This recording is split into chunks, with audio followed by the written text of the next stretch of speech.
ወደ ገዳም የሚደረጉ ጉዞዎች። ወደ ገዳም የሚደረጉ ጉዞዎች። ሁሉም ሰዎች የመነኮሳቱን እርጋታ ወይም የገዳሙን ጸጥታ በሚያውክ መልኩ የራሳቸውን ደስታ ሊያንጸባርቁ ይፈልጋሉ። ምናልባትም የሚጮኹ የሚሯሯጡና የሚጫወቱ ሕፃናት ሊኖሯቸው ይችላል። አዋቂዎችም ቢሆኑ ድምፃቸውን ከፍ አድርገው በማውራት ያለ ሥርዓት በገዳሙ ውስጥ ይዘዋወራሉ። አንዳንድ ጊዜ እንዲያው ጎብኚዎቹ በግል መኪኖቻቸውና በአውቶቡሶቹ ሲመጡ እንዲህ ያለውን ቁጥር በመቶዎች ያሳድጉታል። በመሆኑ እነዚህ ጎብኚዎች ስለ ራሳቸው መልካም ጊዜ እንጂ ጫጫታው የተቀደሰውን ስፍራ መረበሹ አይታያቸውም።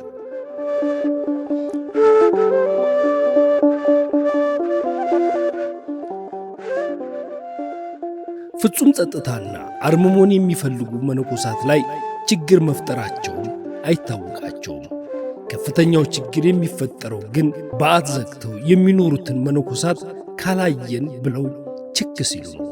ይህ በመሆኑም እነዚህ ሰዎች የራሳቸው ምቾትና ደስታ እንጂ ስለ ሌሎች የኑሮ ሁኔታ ግድ የላቸውም።